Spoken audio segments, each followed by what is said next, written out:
नमस्कार दोस्तों, बीते 3 दिनों के भीतर कई ऐसी तस्वीरें, वीडियो और बयान वायरल हैं जो इस बात के सबूत हैं कि सिंघू बॉर्डर से लेकर गाजीपुर बॉर्डर तक किसानों को उकसाया गया, किसानों को उकसाने की कोशिश हुई, आंदोलनकारी किसानों के ऊपर पत्थरबाजी हुई, आंदोलनकारी किसानों के खिलाफ ऐसे ऐसे नारे लगे, उन्हें फर्जी किसान कहा गया, दिल्ली पुलिस तुम लठ बजाओ हम तुम्हारे साथ हैं जैसे नारे लगे और कहा यह गया। ये सब स्थानीय लोग हैं जो किसानों के लगातार किसानों के आंदोलन की वजह से नाराज हैं।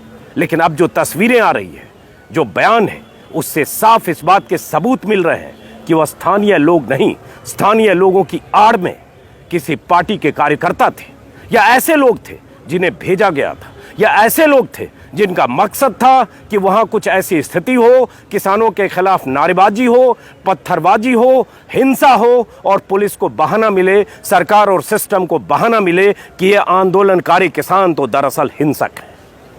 और इसी बीच मैं एक आपको बयान सुनाता हूं। बयान तो ये 3 दिन पहले का है, लेकिन एक बीजेपी के विधायक का बयान है। इस बयान को सुनकर आपको अंदाजा लगेगा कि अगर कोई विधायक ऐसा बयान देता है, वीडियो पर ऐसी बातें कहता है, उसका क्या मतलब है। उससे पहले आपको बता दूं, सिंघू बॉर्डर से एक पत्रकार को, स्वतंत्र पत्रकार मनदीप पुनिया नाम के एक पत्रकार को, ऐसा कहा जा रहा है कल पुलिस ने उन्हें गिरफ्तार किया। कुछ तस्वीरें हैं, वीडियो है जिसमें ऐसा लग रहा है कि पुलिस ने घेर कर उन्हें पकड़ा। मनदीप पुनिया वो शख्स, वो स्वतंत्र पत्रकार जो पोर्टल्स के लिए लिखते हैं, वो वीडियो के जरिए मनदीप पुनिया ने फेसबुक लाइव के जरिए खुलासा किया था कि सिंघू बॉर्डर पर जो लोग पत्थरबाजी कर रहे थे, सिंघू बॉर्डर पर स्टेज के पास, शुरुआती स्टेज के पास जो लोग पत्थरबाजी कर रहे थे या नारेबाजी कर रहे थे, पुलिस की मौजूदगी में, पुलिस की घेरेबंदी के बीच जहां किसी को जाने की अनुमति नहीं थी, उसके बीच जो लोग ऐसे उकसावे वाली हरकतें कर रहे थे, उनमें से कुछ लोग बीजेपी के कार्यकर्ता थे। मनदीप पुनिया ने उनके चेहरों के साथ न सिर्फ ये खुलासा किया, बल्कि ये भी खुलासा किया इनमें कुछ चेहरे ऐसे भी हैं जिनकी तस्वीरें बीजेपी के शीर्ष नेतृत्व के साथ हैं। और एक एक तस्वीर का पोस्टमार्टम करके मनदीप पुनिया ने अपने फेसबुक लाइव में कुछ चीजें बताई। अब उसमें पुलिस को उस फेसबुक लाइव के बाद जांच करनी चाहिए थी कि जो खुलासे किए गए या जो उस पत्रकार ने दावे किए कि ये जो आए थे स्थानीय लोगों की का नकाब पहनकर, ये जो आए थे ये कहने कि हम लोकल हैं और हमारी नाराजगी है इन किसानों की से, और वो जो पत्थर बरसा रहे थे और ये सब जो पुलिस की मौजूदगी में हो रहा था, इसका मकसद क्या था, वो कौन लोग थे, उनको पकड़ने और उसके खुलासे करने की बजाय ऐसा कहा जा रहा है कि मनदीप पुनिया को पुलिस ने उठा लिया। तस्वीरें और वीडियो वायरल है कल शाम से। 15 घंटे हो चुके, अभी तक उस पत्रकार का कोई पता नहीं है, उसके बारे में कोई जानकारी नहीं। कई धाराओं में उसके खिलाफ मामले दर्ज किए गए, सैकड़ों पत्रकार उनके बारे में ट्वीट कर रहे हैं। वो आगे अब तस्वीरें और ट्विटर पर क्या कुछ लिख रहे हैं वो भी बताता हूँ। लेकिन जिनके खिलाफ मुकदमे दर्ज होने चाहिए थे, जिनकी गिरफ्तारी होनी चाहिए थी, जो किसानों को उकसाने गए, जो किसानों पर आरोप लगाकर ऐसी हिंसक स्थिति पैदा करने गए, ये कहकर कि हम स्थानीय लोग हैं और दूर दराज के इलाकों से गए, उस मामले में पुलिस की संदिग्ध भूमिका है। पुलिस की भूमिका, वहां खड़े पुलिस वालों की भूमिका, उन लोगों की भूमिका, उन चेहरों की भूमिका, उस भूमिका की जांच होने के बजाय पत्रकार के खिलाफ FIR दर्ज हुई है। लेकिन उस पत्रकार के बारे में लोग क्या कह रहे हैं और मनदीप पुनिया क्या कर रहे थे, वो बताने से पहले एक वीडियो, 26 सेकंड का ये वीडियो है दोस्तों। इस वीडियो को तो थोड़े बहुत बरगला करके इनके साथ आए थे। सुनिए। आज भी जितने भी वहाँ बैठे हैं वो 100% आतंकवादी हैं, क्योंकि जो फर्जी जो किसानों के नेता बने थे वो मुंह छुपा के दुम दबा करके यहाँ से भाग चुके हैं कायर। आज उनको जरूरत है कि पुलिस उनको शूट करे। अगर वो नहीं भागते 24 घंटे के अंदर, तो सरकार के सामने अगर कोई ऐसी दिक्कत है तो मेरी विधानसभा और NCR के लोग एकदम तैयार हैं और हमारे समाज के लोग भी एकदम पूरी तरह तैयार हैं कि इनको जूते मार के खदेड़ने का काम करेंगे। सुना आपने क्या बीजेपी विधायक कह रहा है? ये बीजेपी विधायक, लोनी के बीजेपी विधायक है, नंद किशोर गुर्जर इनका नाम है, और वो कह रहे हैं आज जो किसान वहां बैठे हैं 100% आतंकवादी हैं।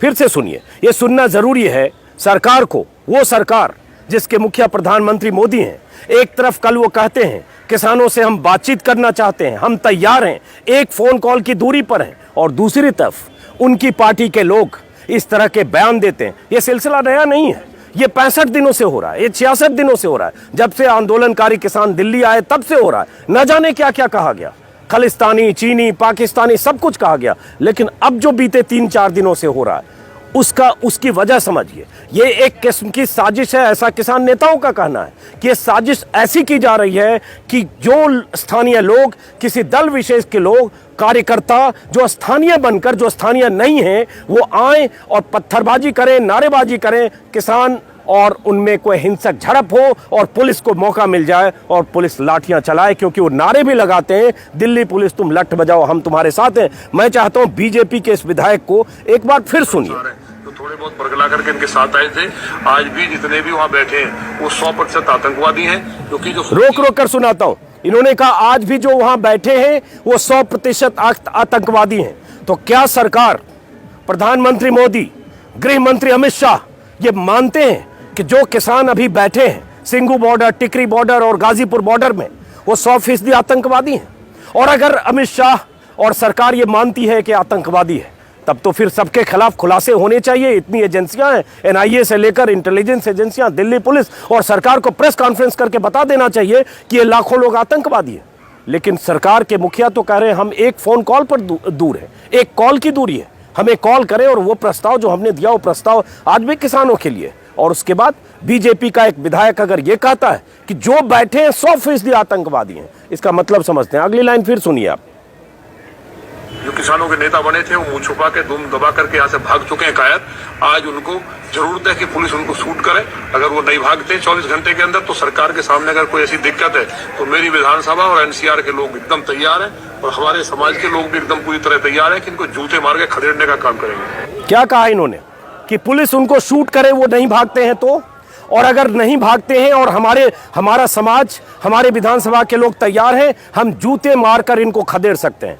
ये बीजेपी के विधायक कह रहे हैं, ये बीजेपी के विधायक कह रहे हैं पुलिस इनको शूट करे, और अगर पुलिस नहीं करती है तो हमारे लोग जूते मारकर खदेड़ने को तैयार हैं। उन किसानों के लिए ये बात कही जा रही है जो पंजाब, हरियाणा, यूपी, राजस्थान, देश के अलग अलग सूबों से यहां बैठे हैं, आंदोलन कर रहे हैं। बीच के उस हिस्से को जो लाल किला पर हुआ, लाल किला पर जिस ढंग से झंडा फहराया गया, जिस ढंग से लाल किले के भीतर जो लोग दाखिल हुए, उसकी जांच हो, ये किसान नेता भी करें, तस्वीरों के आधार पर जांच हो, शिनाख्त हो, उनके खिलाफ कार्रवाई हो। जिन्होंने वहां धार्मिक झंडा फहराया उनके खिलाफ कार्रवाई हो, जो पहले कैसे दाखिल हुए, कैसे सिंघू बॉर्डर से चले, उन सब के खिलाफ कार्रवाई हो। लेकिन ये कहना कि जितने लोग बैठे हैं 100% आतंकवादी हैं, इन्हें शूट करें नहीं तो हमारे इलाके के लोग जूते मारकर भगाएंगे, ये बीजेपी के नेता कर रहे हैं।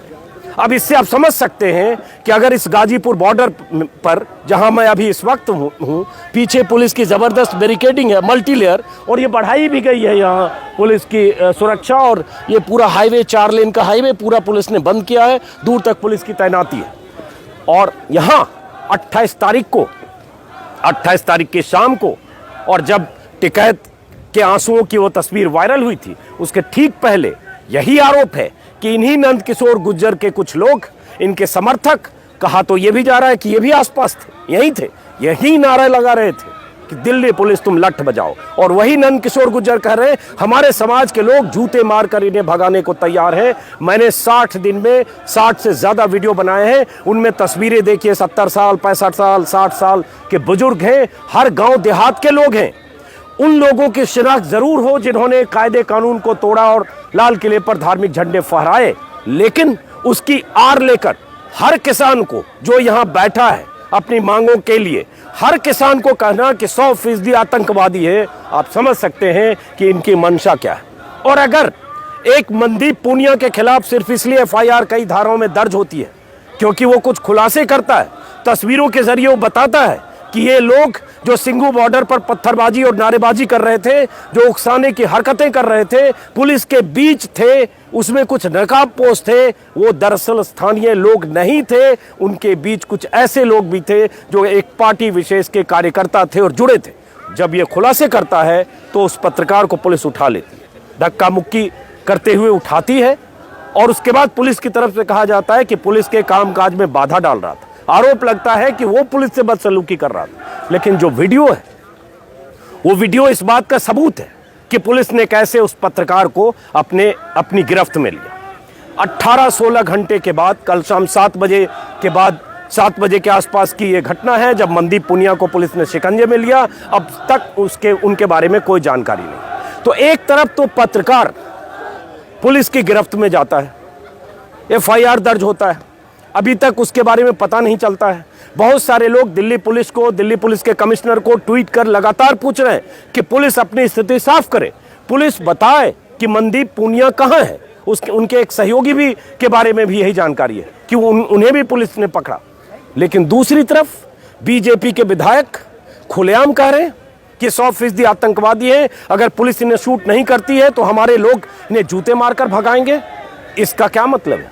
क्या इस विधायक के खिलाफ, अगर पत्रकारों के खिलाफ ट्विटर के आधार पर राजद्रोह का मुकदमा दर्ज हो जाता है, उनकी गिरफ्तारी की आशंकाएं सामने आती हैं, ये लगता है कि कभी पुलिस उन्हें गिरफ्तार कर सकती है, उनके खिलाफ मुकदमे यूपी से लेकर MP तक में दर्ज हो जाता है, और एक तरफ बीजेपी विधायक जो खुलेआम न सिर्फ किसानों को बदनाम करने के लिए ऐसी बातें कर रहा है, बल्कि उकसावे वाली बातें करके लोगों को भड़काने की कोशिश कर रहा है, उसके खिलाफ कोई कार्रवाई नहीं। क्यों नहीं इस बीजेपी विधायक के खिलाफ मुकदमा दर्ज होना चाहिए?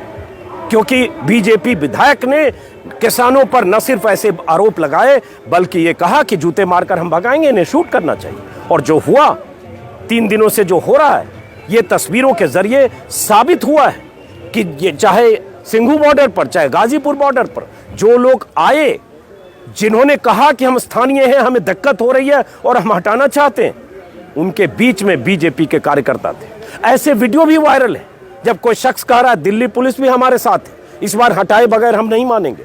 तो अगर किसान आंदोलन कर रहे हैं, अगर किसान धरने पर बैठे हैं, अगर किसान 65-68 दिनों से ऐसे बैठे हैं, अगर इसमें कोई बातचीत के जरिए, सहमति के जरिए, या अगर हटाने की ही कोई बात है, तो किसकी ड्यूटी है?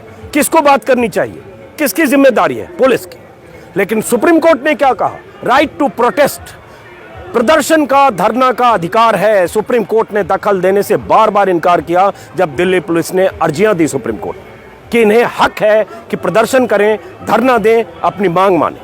अब उसके बाद लगता है कि अगर स्थानीय लोगों को दिक्कत हो रही है तो ये जिम्मेदारी फिर पुलिस, सरकार और किसान नेताओं के बीच बातचीत करके इनसे अपील की जानी चाहिए, उसमें कोई शक नहीं है। लेकिन इस तरह से स्थानीय लोगों की आड़ में बीजेपी के कार्यकर्ताओं का आना, बीजेपी के विधायक की ऐसी अपील और एक पत्रकार की गिरफ्तारी या पत्रकार के खिलाफ मामले दर्ज होना, इसके पहले 5 पत्रकारों के खिलाफ भी राजद्रोह के मामले दर्ज हो गए, ये क्या इशारा करता है? हो सकता है आने वाले दिनों में और बहुत सारे पत्रकारों के खिलाफ FIR दर्ज हो सकता है, मेरे खिलाफ दर्ज हो सकता है, किसी के खिलाफ दर्ज हो। और ये भी है कि कुछ पत्रकार जो राष्ट्रीय मीडिया के पत्रकार हैं, राष्ट्रवादी पत्रकार, वो खुश भी हैं कि बहुत सारे पत्रकार जेल जा सकते हैं। क्यों? क्योंकि किसानों की आवाज, किसानों की मांग, आंदोलनकारी किसानों का जो कहना है, उसको चाहे वीडियो के जरिए, चाहे YouTube के जरिए, चाहे ट्विटर के जरिए जो लोग पहुंचा रहे हैं, हो सकता है उनमें से बहुत सारे लोग सरकार के निशाने पर हो। सबूत मनदीप पुनिया के खिलाफ मामले दर्ज होना। मैं जरा मनदीप पुनिया के बारे में जो लोग ट्वीट कर रहे हैं, मैं कुछ ट्वीट आपको दिखाता हूं, जो लोग लगातार लिख रहे हैं और कुछ लोग वीडियो शेयर कर रहे हैं। जैसे राहुल कोटियाल, दैनिक जागरण के, माफ करें, दैनिक भास्कर के संवाददाता हैं, उन्होंने लिखा है ट्विटर पर, मनदीप को आखिरी बार तब देखा गया जब सुरक्षा बलों के जवान उन्हें बेहद अमानवीय तरीके से सिंघू बॉर्डर से ले गए थे। 6 घंटे बीत चुके हैं, मनदीप की कोई सूचना नहीं है। आसपास की 3 थानों की पुलिस मनदीप की कोई भी सूचना होने से इनकार कर रही है। ये कल रात, मतलब बीती रात 12:42 का ट्वीट है राहुल कोटियाल का। सुहासिनी हैदर सीनियर जर्नलिस्ट है द हिंदू की और देश की नामचीन पत्रकारों में से एक है। एक खास परिचय ये भी है, सुब्रमण्यम स्वामी की बेटी भी है। सुहासिनी हैदर ने भी यही लिखा है कि जिस तरह से 2 जर्नलिस्ट को जो फार्मर्स प्रोटेस्ट को कवर कर रहे थे, उनको जिस तरह से उनके खिलाफ मामले दर्ज हुए, क्रैकडाउन हुआ, और ये किसी भी सूरत में ये गलत है, सुहासिनी हैदर ने लिखा।